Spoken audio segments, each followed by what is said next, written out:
एक त्रिशंकु नाम का राजा हुआ है बाबूजी, त्रिशंकु।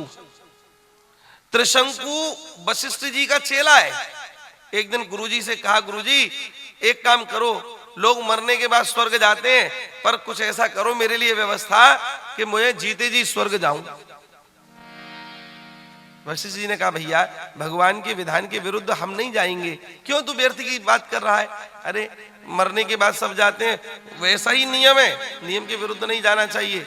अब ये जिद्द पड़ा, नहीं डांट करके भगा दिया। ठीक है महाराज, इसने कहा, बोले जब आप हमारे गुरुजी होकर के हमको वहां नहीं पहुंचा सकते तो हम आपको गुरुजी नहीं मानते। ये चला गया वशिष्ठ जी के पुत्रों के पास। वशिष्ठ जी के पुत्रों से कहा कि हमको तुम वहां पहुंचाओ। इन्होंने कहा, हमारे पिताजी से बात करो, उनके चेला हो तुम। बोले पिताजी नहीं कर रहे तो तुम पहुंचाओ। बोले पिताजी नहीं कर रहे तो हम पहुंचाएं? अरे मूर्ख है क्या, पिताजी से विरुद्ध हम क्यों जाएंगे? जब उन्होंने मना कर दिया तो हमारी भी वह नहीं है। महाराज गुस्से में कहा इसने, जाओ मैं तुमको गुरु मानता ही नहीं हूं। अरे मूर्ख, गुरु होते हुए भी उनको नहीं मानता, चांडाल बन जा, चांडाल होगा जा। महाराज चांडाल बना। अब हुआ क्या, वशिष्ठ जी की उस समय शत्रुता थी, इसलिए विश्वामित्र जी से, विश्वामित्र जी के पास पहुंच गया। बोले महाराज ऐसे ऐसे उन्होंने तो मना कर दिया, अब आप ही कोई व्यवस्था करो। विश्वामित्र जी ने कहा, हाँ। बोले हम भेजेंगे तुझे, हम हमारे पास व्यवस्था है, चल। महाराज इन्होंने योग बल से उसको ऊपर भेजना शुरू किया और त्रिशंकु ऊपर की ओर जा रहा है रथ लेकर के।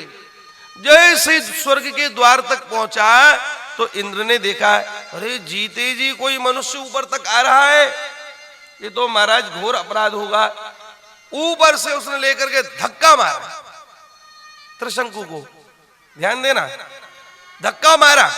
जैसे धक्का मारा तो ये नीचे की ओर रथ के समेत गिरने लगा। विश्वामित्र ने देखा, बोले चेला नीचे गिर रहा है। इन्होंने फिर योग बल चलाया और उसको वहीं साध दिया, उसको तो वहीं साध दिया, उल्टा उल्टा गिर रहा है ना नीचे, तो उल्टा साध दिया।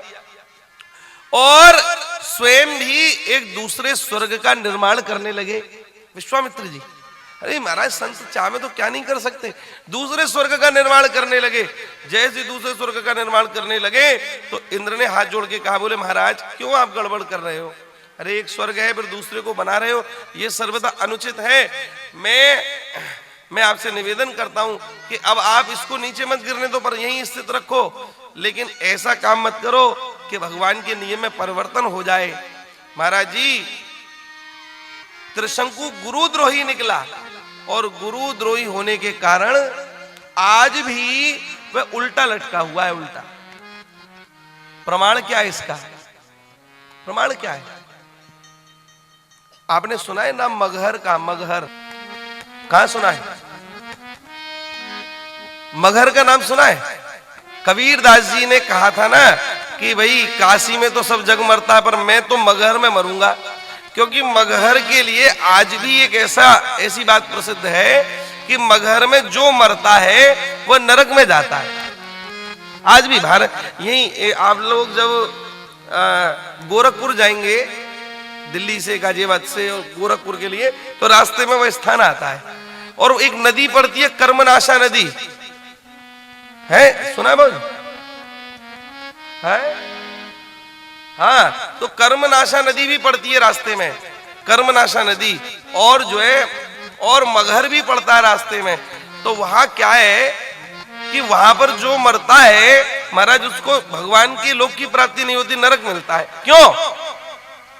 बोले इसलिए कि जो त्रिशंकु उल्टा लटका हुआ है उसकी जो परछाई पड़ रही है भारत की भूमि पर, वो मगहर में पड़ रही है, वो गुरुद्रोही है, और गुरुद्रोही की परछाई के बीच में जो मरेगा वो नरक में ही जाएगा। इसलिए मगहर में जो भी मरता है और जब वो उल्टा लटका तो उसका पसीना और उसके जो जीव की मुंह की लार गिरने लगी नीचे, महाराज उसी से एक नदी प्रकट हुई, उसी का नाम कर्मनाशा नदी है। कर्मनाशा नदी का अर्थ क्या? बोले वहां पर जो भी उसका दर्शन भी करता है तो उसके कर्म नाश हो जाते, अच्छे कर्म सदकर्म नष्ट हो जाते। कर्मनाशा नदी का ट्रेन में भी हम लोग जाते हैं ना, तो हमारे जो गुरु संत भगवान ही कहते हैं, भैया खिड़की बंद कर लो खिड़की। हमने की क्यों? बोले नदी आ रही है, उसको देखते नहीं है। क्यों? बोले गुरुद्रोही की लार टपक टपक करके वहां गिरी, तो गुरुद्रोही है, भगवान से विरुद्ध चलता है, इसलिए उसकी ये गति हो रही है।